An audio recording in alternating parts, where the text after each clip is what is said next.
Gaza has been demolished. And, after tens of thousands of people dead and the whole thing just ruined, I don't know how to think, to leap, to talk about a solution seems to me irresponsible. Have you felt comfortable inside Israel? No. My grandsons, for example, who are really, really small, when they grow up, I hope, and I think it is a possibility, that they'll know this was a huge stain in the history of their state. It's a tradition that we do. It started off as this is when we're starting, but it's just become a club. Okay. Hi, and welcome back to another episode of UNAPOLOGETIC. Today with me is Anat Matar. Dr. Anat Matar, teaches philosophy at Tel Aviv University. She's also a political activist, and her name is almost at the top of 3,600 Israeli intellectuals and journalists and members of civil society who have signed an open letter asking the world to sanction Israel heavily until there's a ceasefire to the present wars it's fighting. Welcome to the show, Anat Matar. Thank you very much for having me. Thank you for making your time. I know you've been very busy since you got to London, and thanks for this. We're going to be discussing mainly how and if Israeli society is descending into bigotry and fascism. I think the if is a very questionable if. It probably is over the last year. Just to start off, many of our viewers have probably seen the countless videos on social media of Israeli soldiers celebrating the destruction they're wreaking on Gaza and Lebanon and even in the West Bank. How are those videos viewed and seen by Israeli society? I think you cannot generalize here. I mean, I am not watching very often the Israeli media because it's sickening, I must say, because they ignore everything that is important and they somehow manipulate the other stuff. So I'm not sure whether they actually show too much of it, in a general public media. But I see that a lot in social media, of course. People do share and they boast with what they do.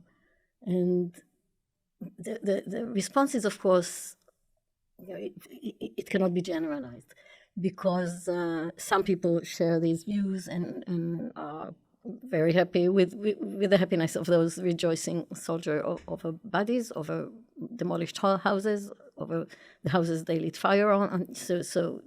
And you see people sharing this. Others also, I mean, you cannot even generalize about the others because others like me are, of course, horrified. But there are, Zionists on the left who support the war, but still they imagine that this war could have been done differently. I mean, they do support the Israeli war on Gaza. They do want, they still dream, I think, of, demolishing Hamas or destroying Hamas, but they do think that it should have been or could have been in a different way, in a milder way. So they feel ashamed that they have soldiers like these who are boasting.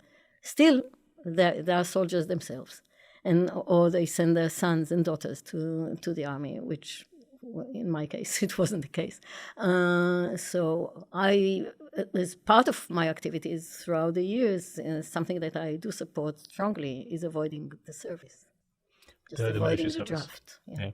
I mean, outside of these videos, how has the war been received by the society?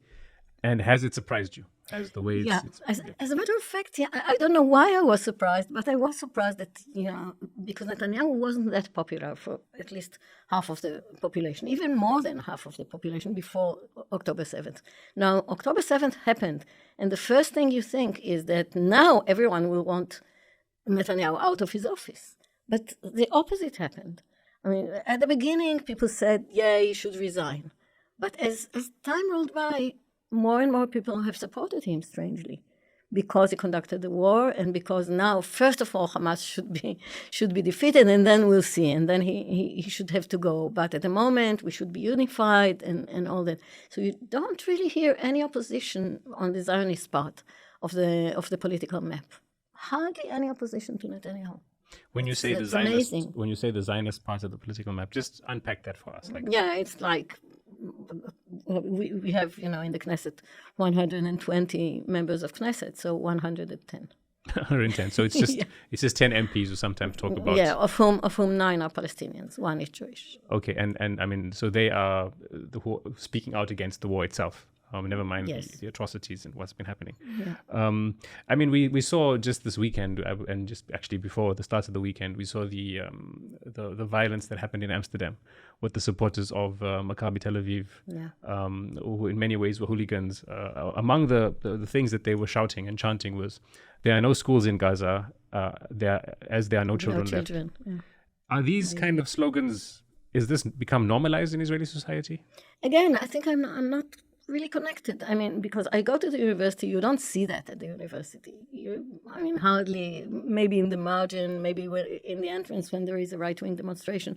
But usually, this is not the kind of society I meet. But I'm not denying. I don't want to deny that large parts of the Israeli society are behaving exactly like that. And the proof for this is, again, you come back to the media coverage of what happened in Amsterdam. I've been here in London and I didn't watch that, but from what I read and what I hear from friends in my ilk, the media coverage was very supportive of what happened, with these hooligans in Amsterdam. They minimized their role in the events, and they boasted the anti-Semitic or the attacks on the Maccabi supporters. So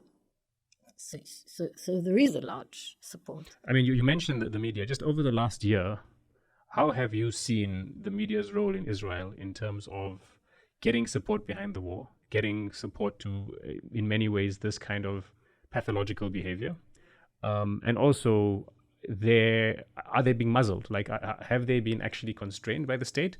Or is it that they're very happy to go along with the state line, and so they are just, they are beating the drum beats because that's what they want to do? Yeah, so I'm talking mainly about the 4 main TV stations. So it's 11, 12, 13, and 14 on the channel.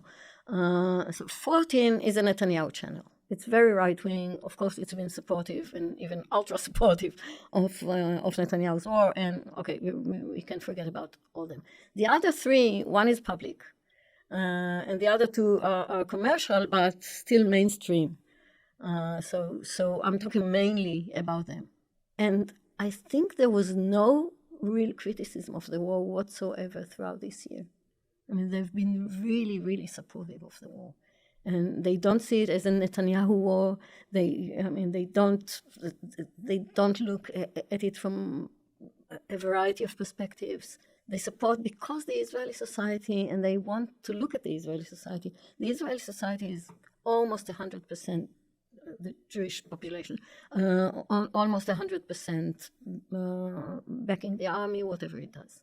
So it's a very militaristic society. This is something you have to understand. I think first thing you have to understand about Israeli society. It's very militaristic because most of them send their sons and daughters to or have been in service themselves. They support the army, whatever it does. Is there a sense that, okay, there's support for the army, but is there a sense that there's also support for destruction and wanton destruction and war crimes and destruction of civilian population?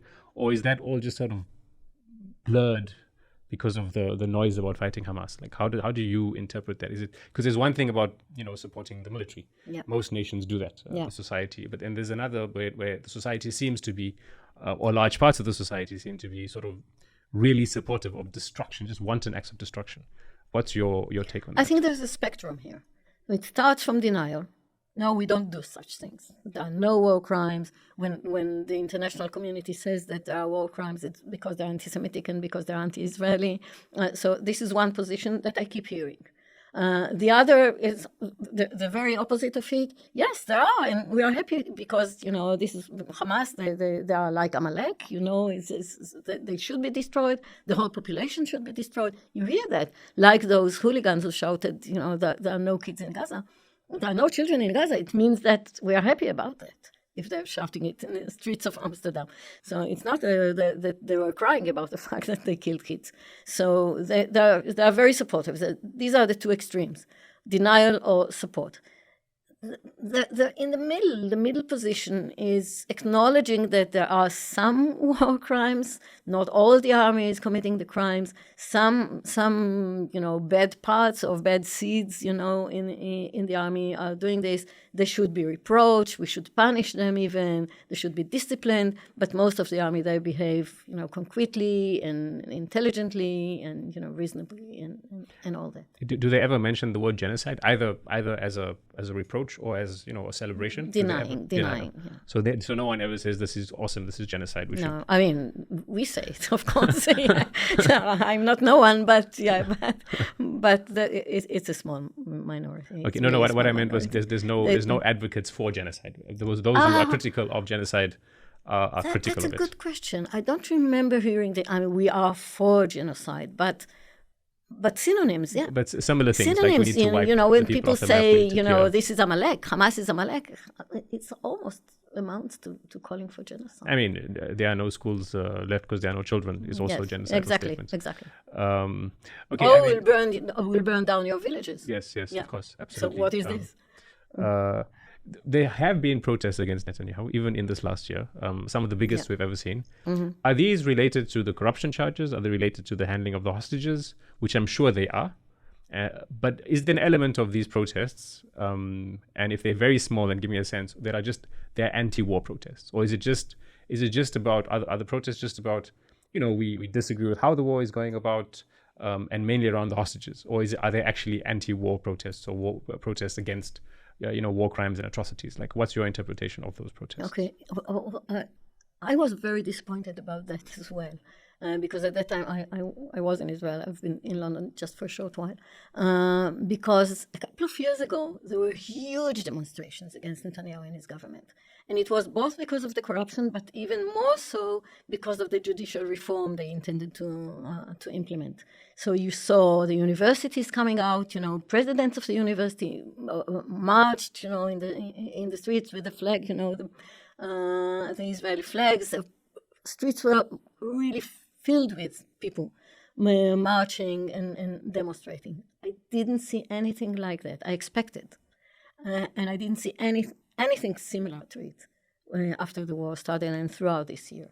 So there are demonstrations and they are not huge. So they're the only time I remember something similar was the first time Netanyahu fired Gallant, his minister of defense. Well, yeah. Not this one. He did yes. this the first time almost a year ago. So I think November, but don't catch me here. And he did it again a week ago, and no one really demonstrated. There were very few demonstrations. So I don't know how to read that. It must be connected to the things I said earlier about the support for the military and support for the war, or maybe shock, or maybe people are exhausted. Or they don't believe the demonstrations will change anything, because there are people who want Netanyahu to go. But still, they are not on the streets as they were a couple of years ago before the war. Now we're reaching the thing of the hostages. So there are demonstrations supporting the families of the hostages. First of all, the families themselves. And that started very early, right at the beginning of October, a few days after 7th October. And they are quite strong, but not very populous. And you see also demonstrations against these people. This is horrifying, because these are people, whose kids were either already murdered or wounded in the 7th of October, or are still there. And I think just from a humane approach, you're not supposed to attack parents of someone who is sitting, with Hamas, and you don't know anything about him or her for a year. And these people are attacked in the street. So this is another thing. These demonstrations are not huge, far from it. And there is this third thing that you started with, and these are demonstrations that are purely against the war. Stop the war. I mean, of course, free the hostages. I mean, we support, but not all the demonstrations around the hostages issue are calling mainly to stop the genocide. They don't call it genocide, and are less interested in what happens with the Palestinians. They want a ceasefire because they want the hostages out, which is fine if you're talking about, the families. I don't reproach them. But we started quite at the beginning, and throughout this year, much smaller demonstrations, obviously, against the war itself, against the war of Israel against Gaza, against the whole conduct of the war crimes that were committed, which accumulated into genocide eventually, and, all that. So, I mentioned at the start of the interview that you are one of the first signatories of a list of now 3,600 Israeli people from civil society who are calling on the world to sanction Israel until they stop the war. Walk me through the open letter, how it came about, and what exactly you are trying to say in that letter. Okay, it came about because one of us published on Twitter just, 2 words like sanction Israel now and stop the war. And she got a lot of hate response. So my friend Yael Lehrer saw this, and she consulted with some friends, among them myself. And she said, maybe we should do something more serious and just write a public support of such a call. And she wrote a draft, and some of us contributed to finalizing it, and this is how it came about. And then we started collecting among ourselves, people whom we know, before putting it on, publicly. And we managed to collect quite a few dozens of, initial signatures, and then we continued and published it. So that's how it came about, technically. Regarding the content, this connects to the topic we just discussed, because we feel that we lost the speech contact with most of the public in Israel. We're trying. I feel myself, I'm Israeli, and I talk with people. But when it comes to trying to showing them a different perspective and showing them what's really happening in Gaza, and understanding and acknowledging that a genocide is going on there on their behalf, on their name, then they refuse to listen to you. And this is the large bulk of the Israelis, almost 100% of the Jews in Israel. So we felt that, at the moment we cannot expect this public opinion to change. That nothing that we say, there are articles in Haaretz at least, and in alternative media, and we post on Facebook. I do it constantly. Many other people do it on Twitter and we bring knowledge and we bring, analysis that we can supply. But I don't see, apart from, the 1,000 or 2,000 people surrounding us, I don't see that it reaches the Israeli public. So we thought, this is time for the international community to intervene and just help us, save us from ourselves, from Israel, from itself. And there was another thing which relates to it. And this is a sort of unpleasant feeling that we're getting every time any leader in the world said that he's very upset by, very sad, like Kamala Harris just said, we are very sad about the death of Palestinians in Gaza. We are very upset by the Israeli behavior, the army behavior. Don't be upset, do something. We're really beyond the stage of, statements, because those statements become empty, and they are empty now. They're just formalistic. As long as you supply arms, as long as you don't do anything. And we're talking about, you mentioned it, we're talking about sanctions. Sanctions, there is, a spectrum of sanctions as well. It doesn't mean, just cutting the diplomatic relations with Israel. This is an option, but there are other options. So choose your option, but do something apart from just saying.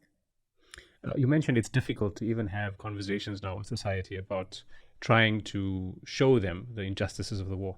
When you compare that with, say, 18 months ago, if you were talking to your neighbors or general people who aren't necessarily, on the very left of Israeli politics, just the same regular people, when you were speaking to them about the occupation, or about settlers, or something similar, yes. How do those conversations compare now with then?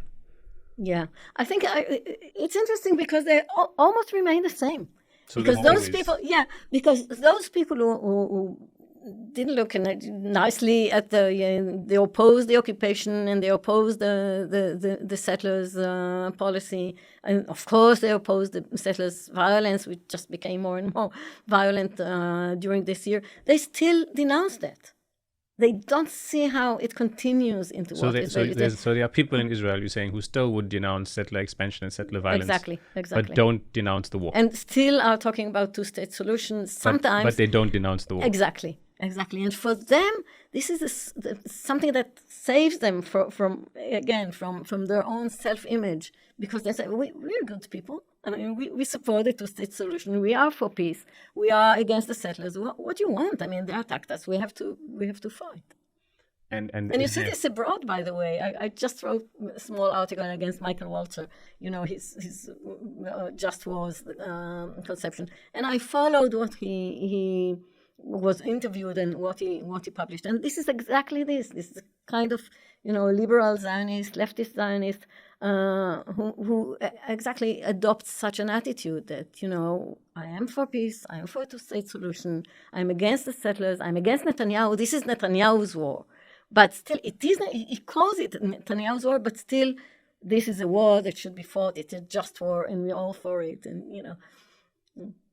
I'm actually a bit, because I don't understand, but it's hard to understand because but again, I shouldn't surprise me, because when you see most people who are supportive of the war outside of Israel, it's actually the same rhetoric. It's what you see in Western media. It's what you see on talk shows. It's not that different from Biden himself. No, it's exactly Biden's position. It's exactly the U.S. position. Yeah. That we'll give you as many bombs as you like.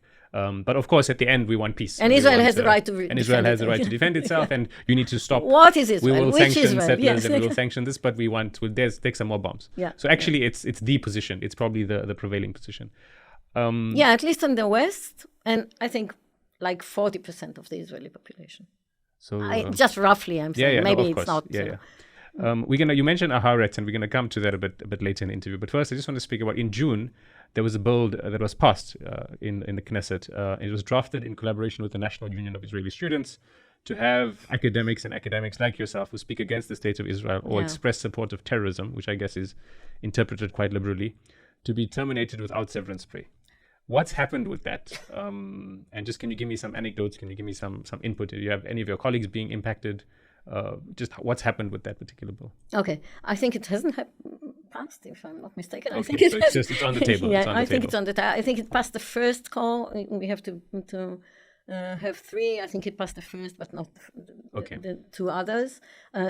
Here, I must say that the universities, led by Tel Aviv University president, they really opposed that harshly. I mean, they said this is an intervention in the way the universities should be autonomous. We should decide whom to fire and whom not. And if there is someone who is calling, supporting terror, then it's a matter of the police. Then they should, indict him or her, and that's it. But there's no room for a middle ground, that the university will take care of someone who's supporting terror. This is not, there's no room for that. Don't intervene in our case. So they were very, very strong against it. Maybe this is how it stopped, or why it stopped at the moment. It came after several of us really were attacked by the right wing for supporting terror, which of course none of us did.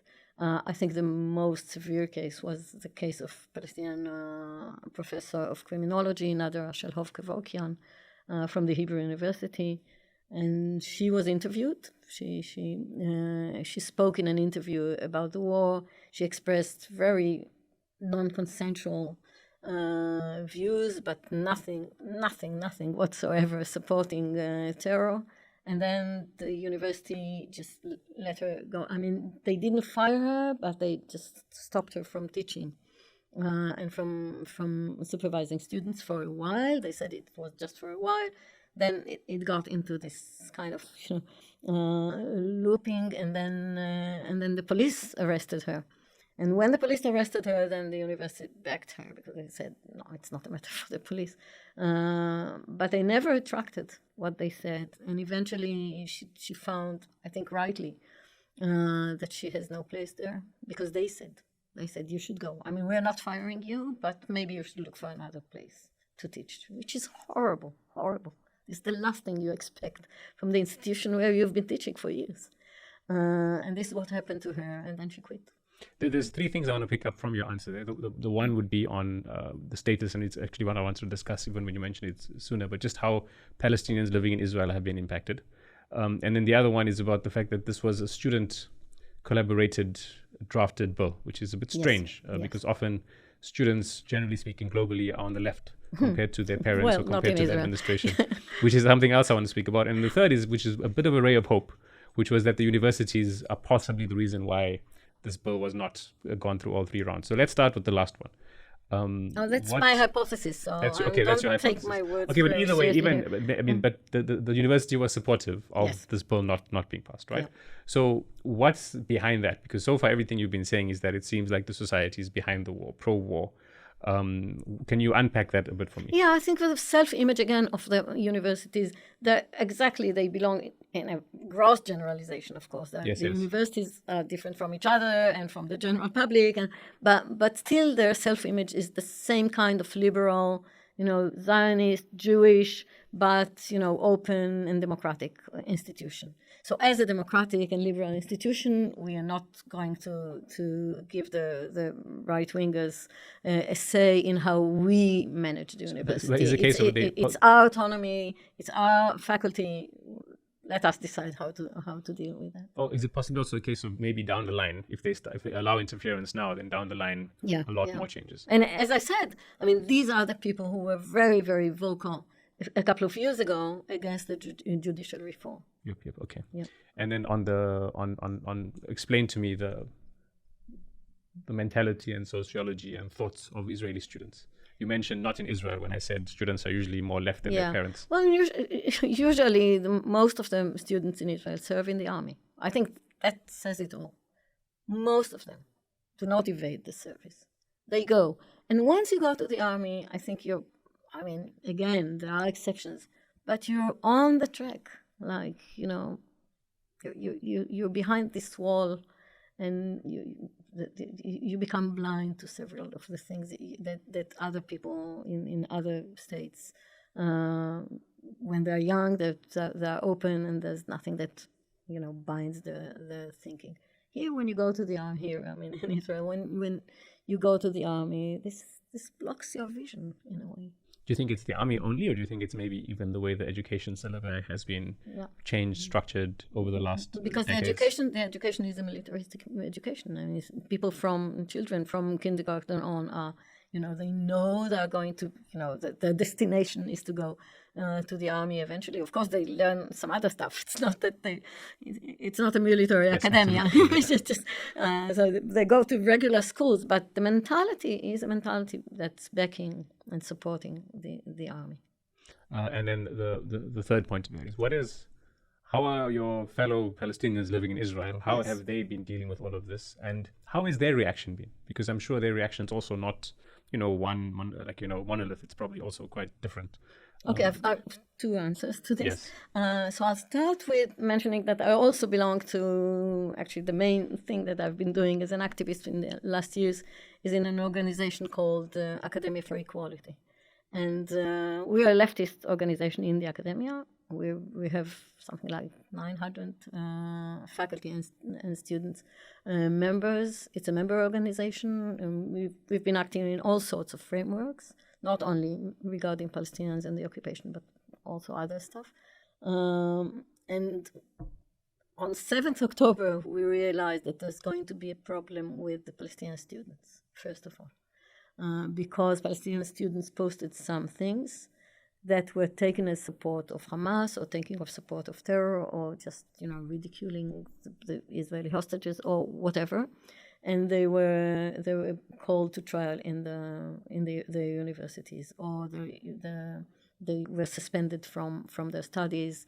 And we decided that we're going to have a support line for all these people, and we organized lawyers backing them. And so I've been very active in this framework as well. So this is part of the. Can you give me an idea of what these social media posts were like, just so we have an understanding of what? Yeah, again, there's a spectrum here, because some people just said, the first or posted the first image of the Jeep, or and just coming out of the walls. So, it may symbolize all sorts of things. Yeah. And it's very natural for a Palestinian, at least, to see this as a symbol of not a victim anymore. We're an agent. We're politically active. So it doesn't have to amount to support of killing civilians. It's not saying this, but it was taken immediately as this. Then there are, after a few days that the war started rolling, then there are people who posted, just the support of Palestinian suffering, and that was again taken against the army or against Israel's war or against Israel in general. And then all these people were called. And then there were a few who really supported Hamas and they were rejoicing the 7th of October altogether. I mean, from start to finish. Yeah. Again, I don't think it's a matter of the university. Yeah, I don't think they should have been suspended anyway.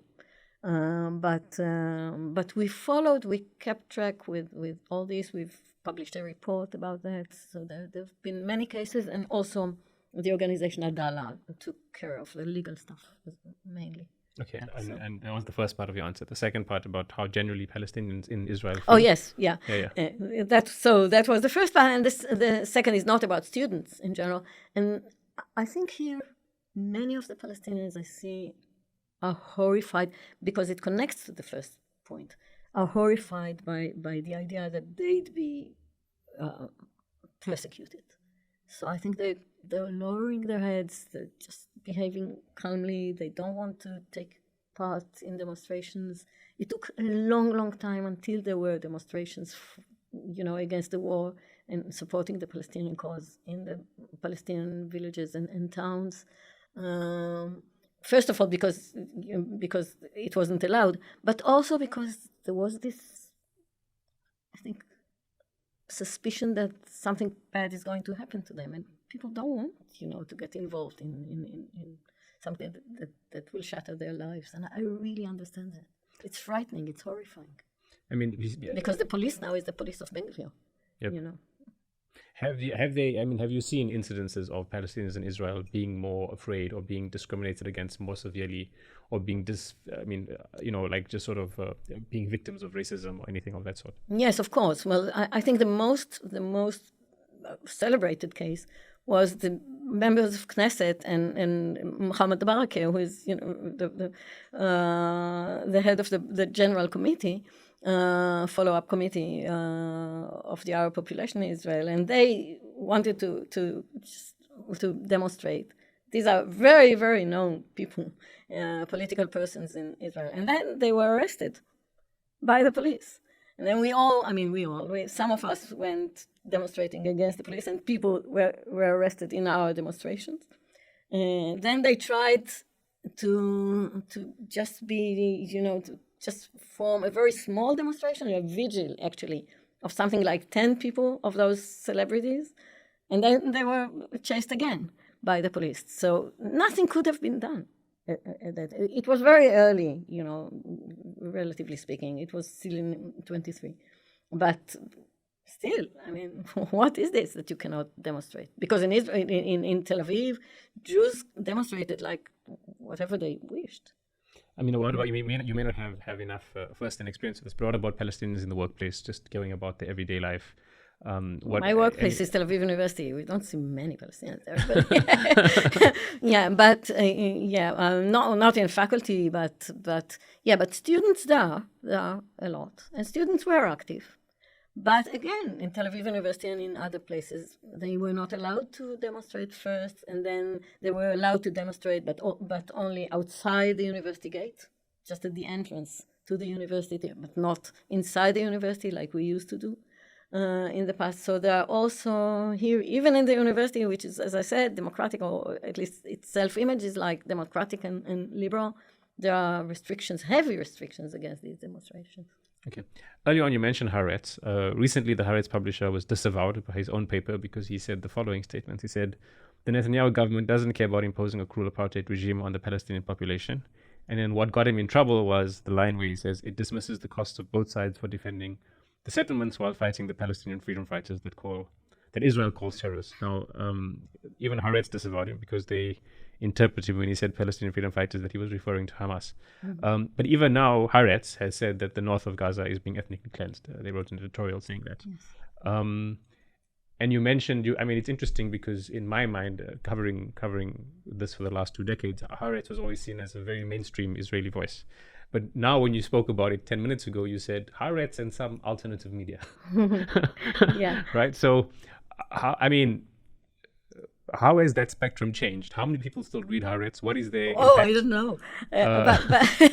But not as many as I would like them to. I think most people read, not the printed paper anyway. They read Ynet, they read the other stuff that I don't really know.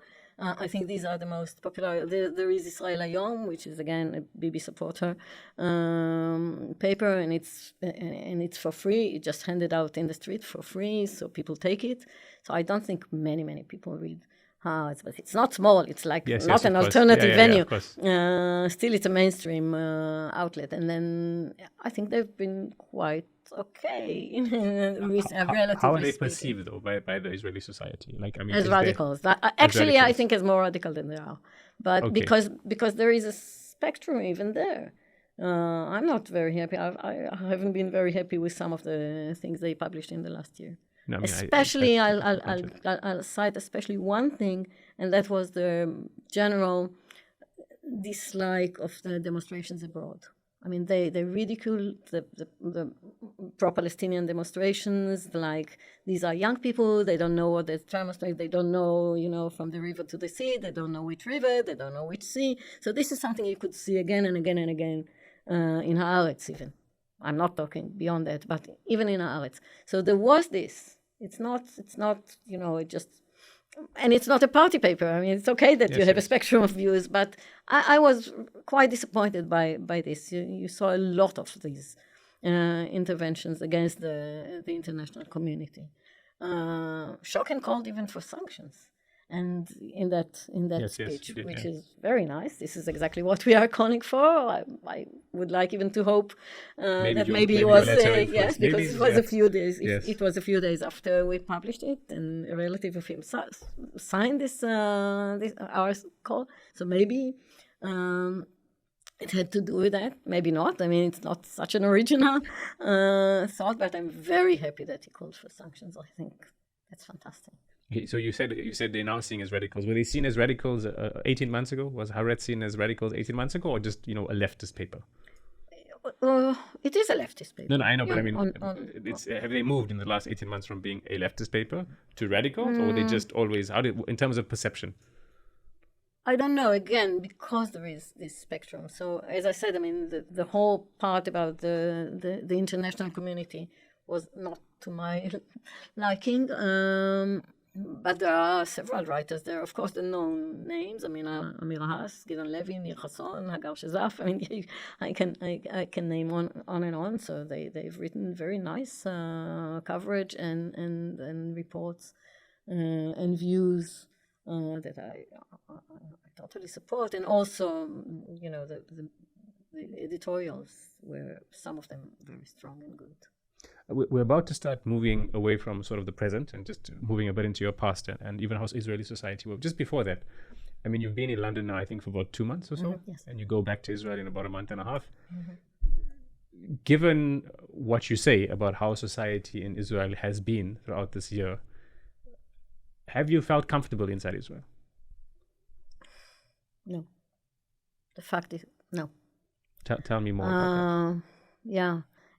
It's a touching question because, again, it's my country, and usually I'm supposed to feel at home there.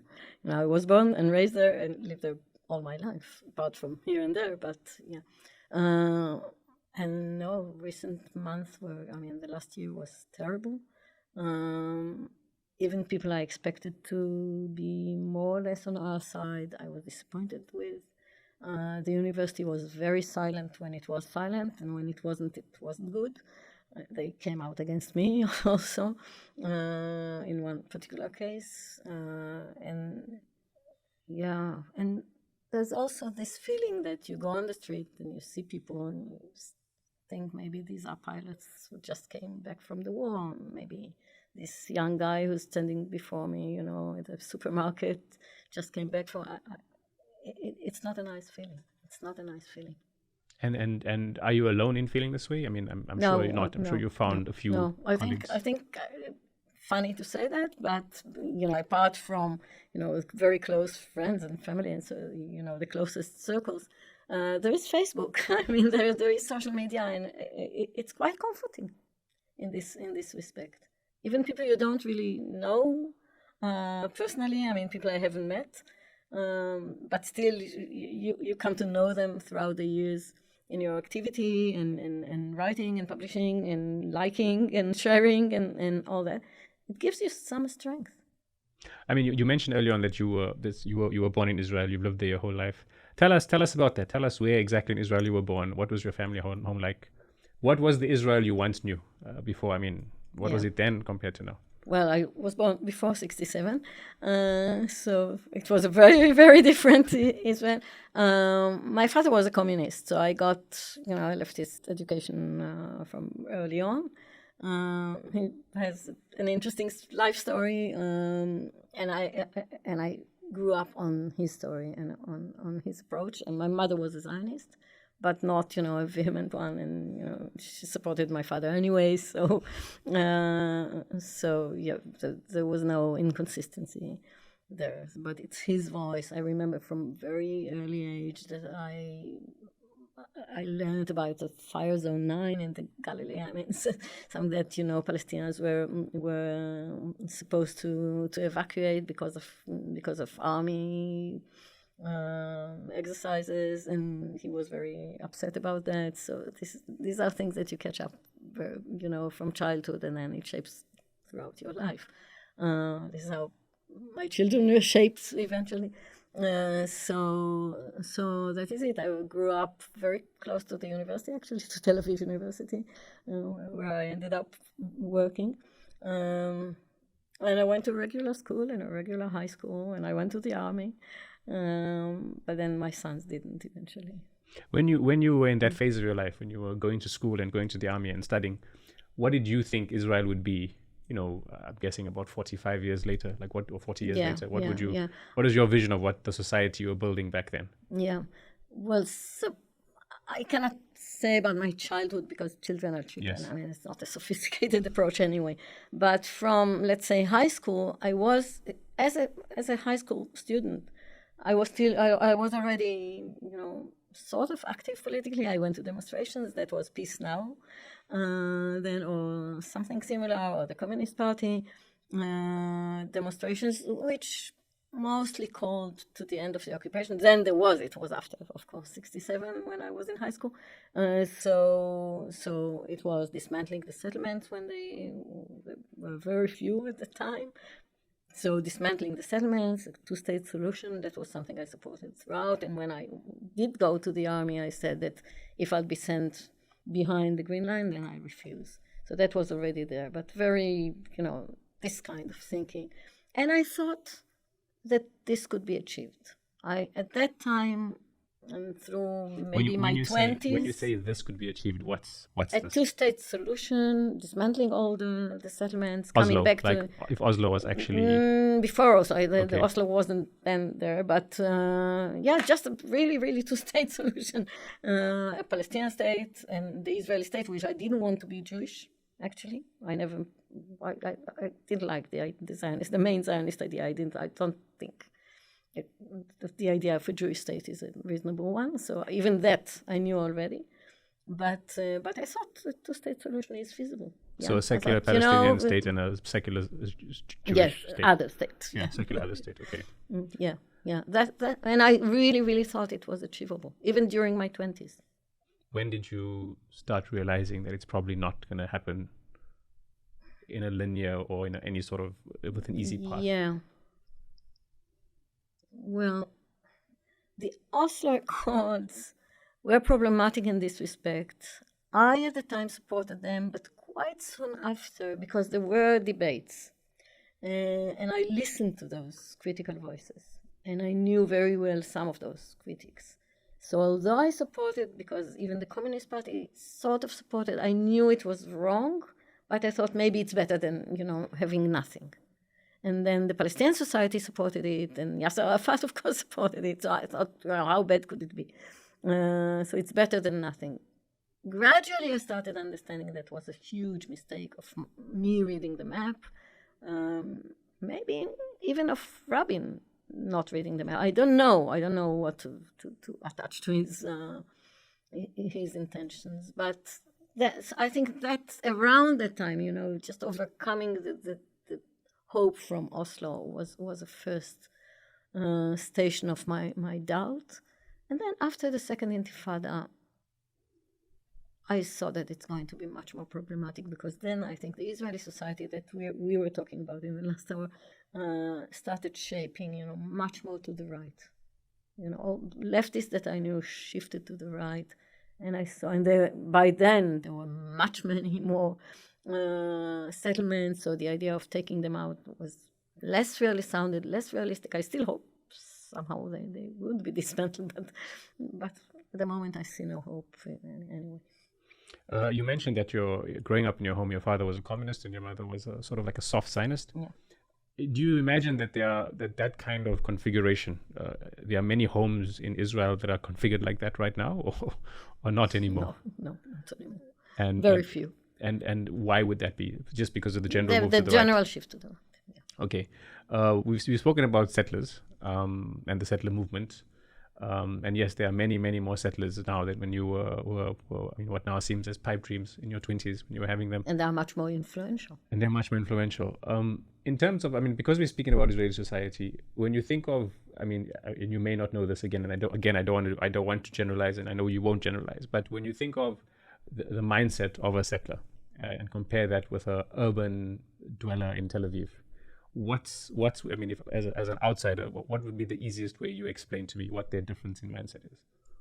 I don't know to say anything about this Tel Aviv guy or girl, because there are many. It's much more varied. Okay, so at later least on, in my imagination. let me know paint the picture of that variation. But I think of the variety. It's yes. Like I said. Some of them are, of course, Netanyahu supporters. Not all of them come from the settlements. You have right wingers, many of them, in Israeli towns and even kibbutzim. Everywhere.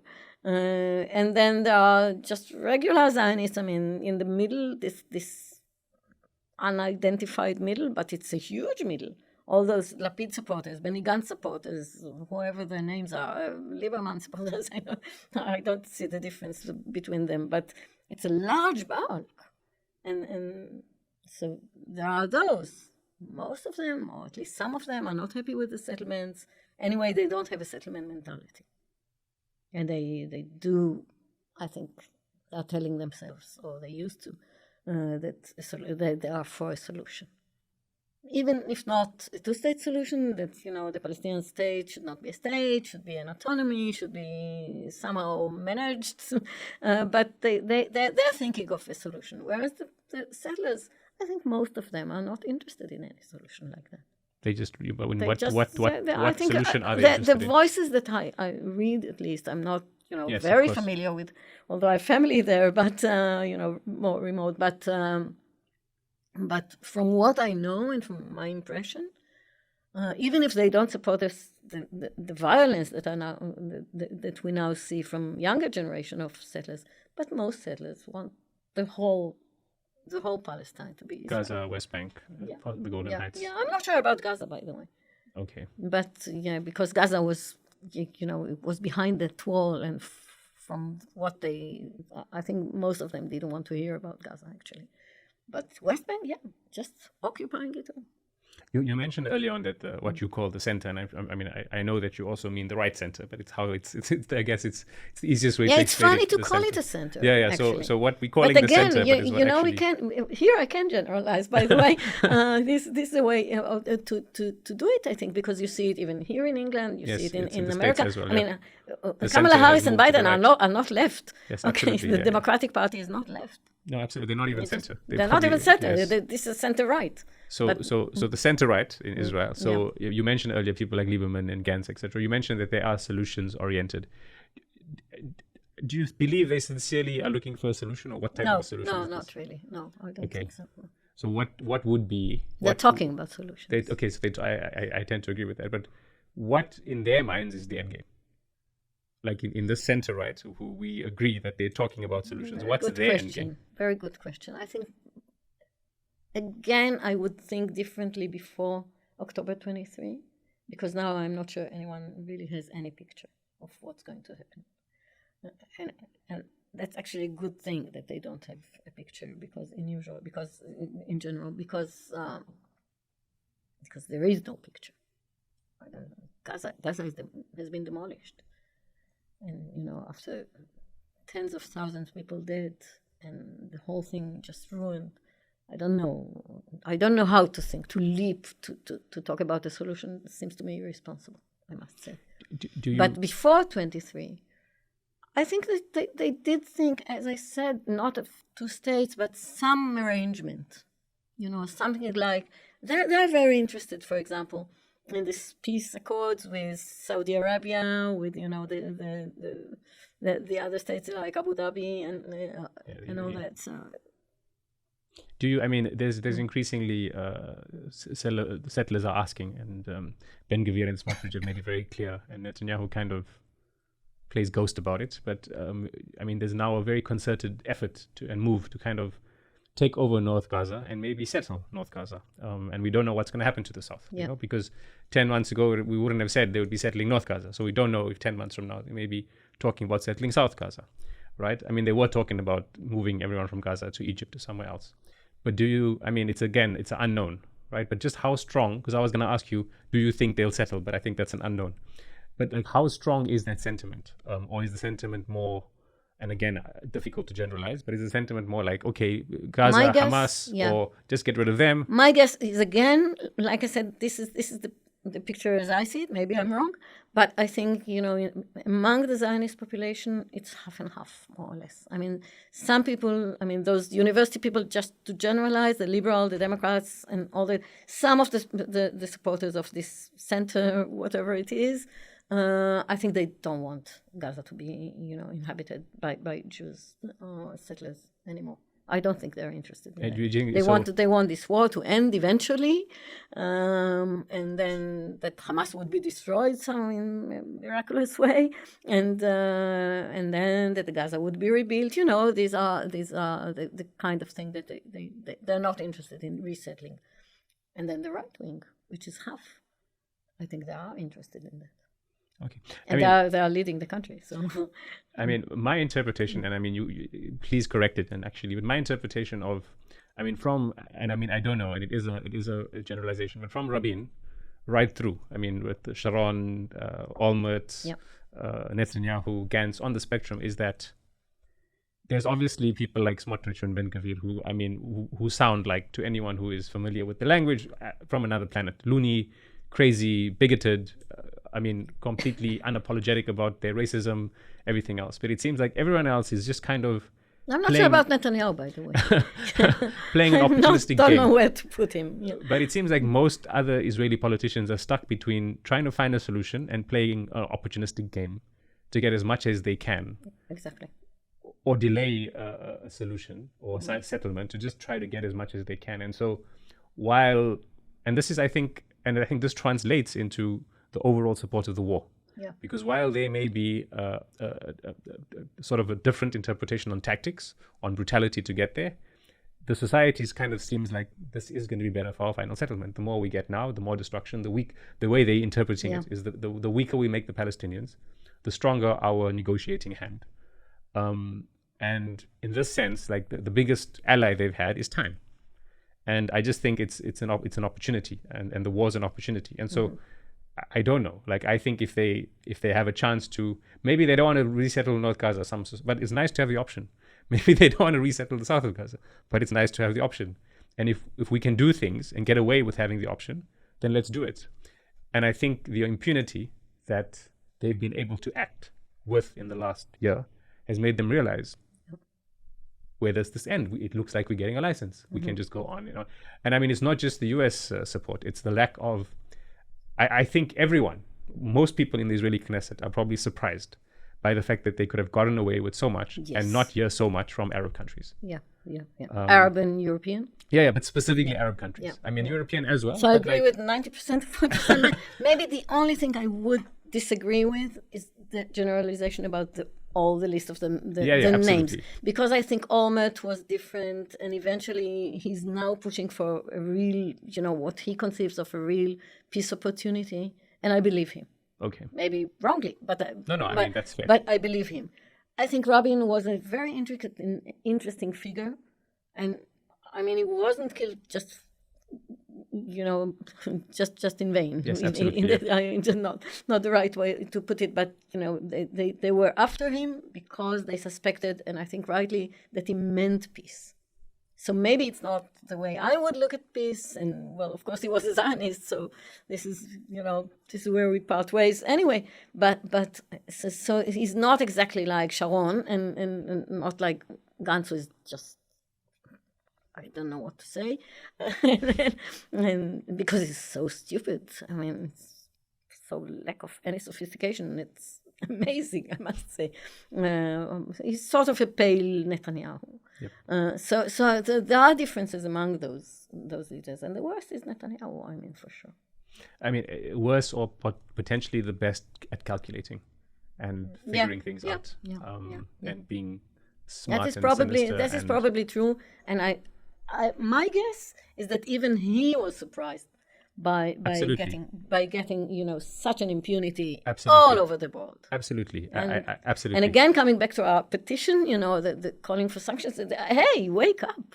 I think the biggest surprise for them, and it may not be surprising, but I think they started throwing lots of bombs on Gaza and killing lots of people. And when they saw that the reaction is actually often sending more arms. Often news presenters were being the stenographers, not even the Israeli spokespeople. Yeah. I mean, when they saw that happening, I guess they figured, let's just go on. And it's exactly it's why it's expanded to Lebanon. It's why it may expand even more. Yeah. And it's the same impunity in Lebanon. I mean, I think initially in Lebanon, it's amazing. It's unbelievable. Yeah. It's unbelievable that there are Israeli soldiers just putting entire city blocks. I'm thinking of myself, after dozens of years of being active and reading a lot about it, I'm quite amazed. I must say, I didn't expect this impunity. Nothing. It's crazy. Yeah. And even now, I mean, with the U.S. elections happening and Trump being installed, the conversation in the U.S. would be not even about what's happening with Israel and the atrocities anymore. It would be, among the left would be, why would we get Kamala out of power? Look what's happening now. Yeah. But that's an entirely different discussion. Related, though. I mean, it is absolutely related. It's going to take us a long time to talk about that too. You mentioned Zionism and liberal Zionism quite a bit. I know that soon after the wake of the start of after October, a lot of historians, thinkers, Ilan Pappé is one of them, was speaking about most likely the end of Zionism coming soon. And that, I mean, specifically, I remember there was a conversation I had with him where he said, you can't really be a liberal Zionist anymore. You either realize that, if you're a liberal Zionist, you are pro-ethnic cleansing, or you are not, right? Yeah. And you can see that. This last year, I think, we've witnessed exactly that. That Zionists on the left even, I mean, that, some of them sort of friends. I don't have really close Zionist friends, but the second circle, let's say, I believe them. They're honest people, they're educated people, but then they support the war. They are soldiers in their mentality. What do you think is the future of Zionism or liberal Zionism? I wish I could tell you that it's going to end. I'm not sure. I don't know. I really hesitate to prophesy in any way now, because, as you said, Netanyahu is very calculated, and he may win eventually. It sounds horrible, but maybe, and now that we have Trump, maybe they'll cook some arrangement with Saudi Arabia, with the other Arab states, just somehow, throwing a small bone to the Palestinians and then shutting them in their own enclaves. I'm not sure Zionism is not going to stay for longer. I'm not sure. at least in the in foreseeable future. I don't say anything about 50 years or 100 years from now, but in the near future, I wish I could say something different. But on the other hand, there is an option that people will wake up, that the world will wake up, and then that the Israeli society would go through a painful process of de-Zionization, which is what I would want to have happened. I don't know whether it's going to. You mentioned that maybe, you did qualify it with maybe they'll be Trump, or because of the need to sort of normalize and continue with the Abraham Accords, there'll be some sort of discussion where the Palestinians are being thrown a bone. I don't know what's happening behind the scenes, because obviously Trump's now the president, and I'm sure the Saudis are on the phone with him about a bunch of stuff and investments and oil and money and everything else. But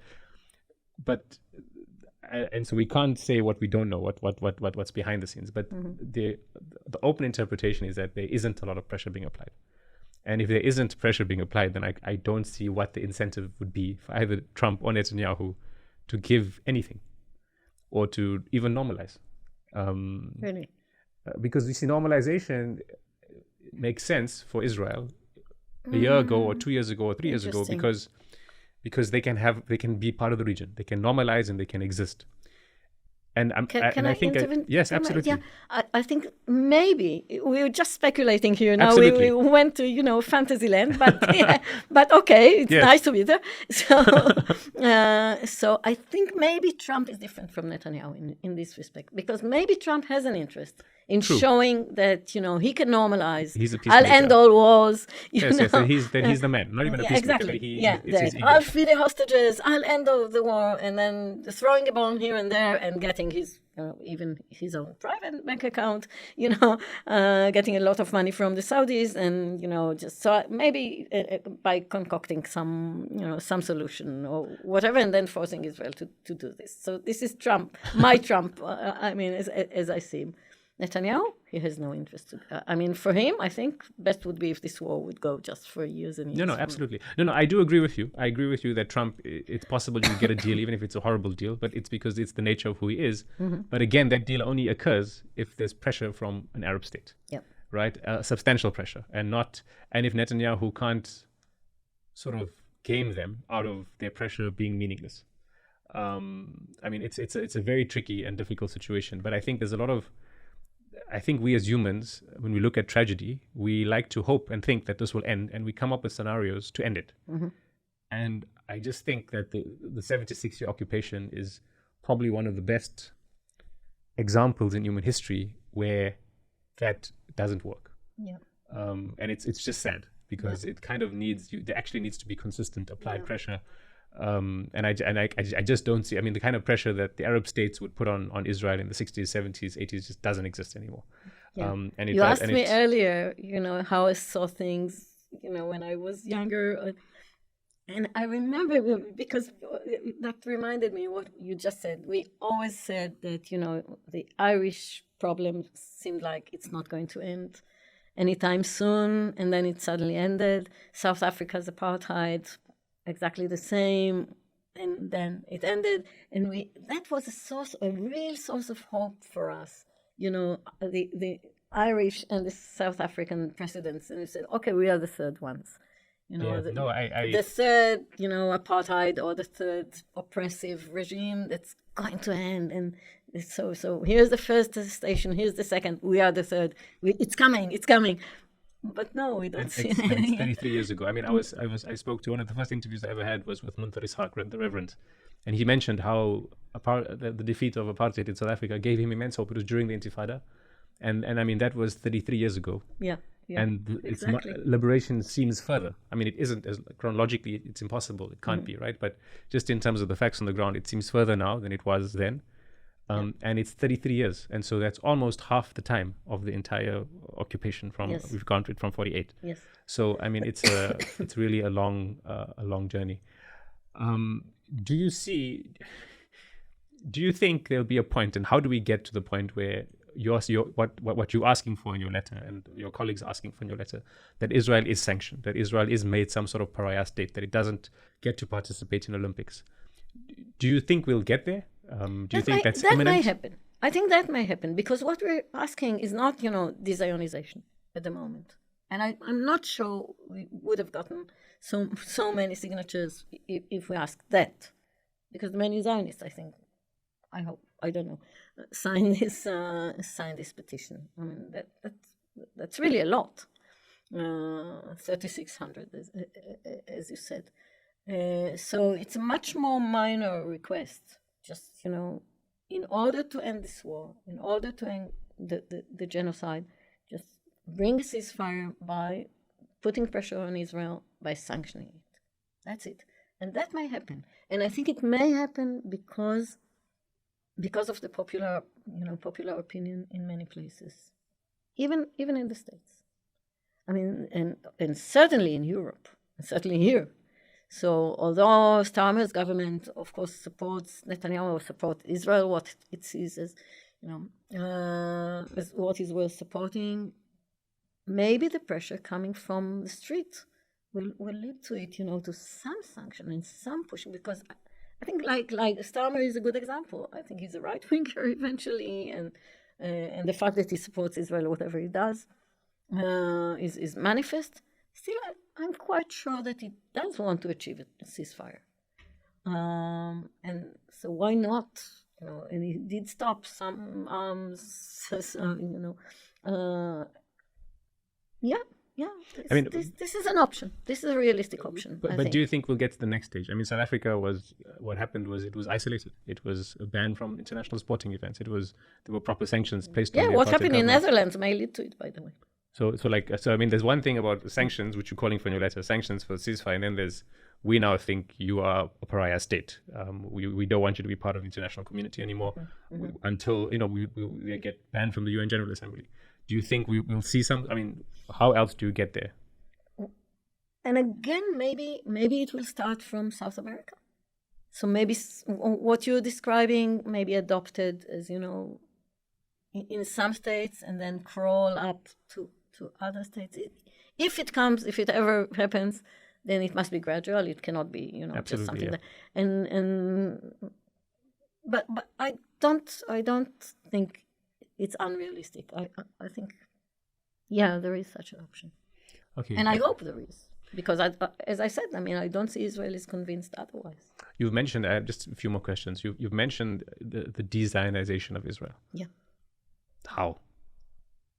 Well, just continuing your last question. If there is such a pressure, and if eventually, by many states, Israel would be considered as a pariah state, if, for example, Israelis will not be able to travel abroad very easily, if, they be required to have visas and very severe restrictions on their travel.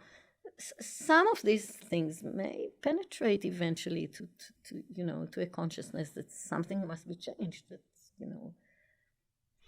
we are not okay. Last question. I mean, you are Israeli. And exactly the same about the academic community, by the way, which I'm part of. Yeah. I mean, you are Israeli, and at the end of the day, you want to see an Israeli society which is free for all its citizens, which is healthy, which is embracing of everyone. When you think about that, and you think of, and I think it's the interest of all the citizens in Israel. When you think of the future Israelis, the next generation that will come after you, and the generation after that, what do you think the legacy of this war and this genocide is going to be? Well, there are only two options, and it depends how it develops eventually. It's either, the total normalization of Zionism and, the fact that Israeli impunity is going to stay with us for a long, long time, or the complete opposite, that a great shame, like Germany in the 40s. The second generation is already, they're already grown-ups, my second generation.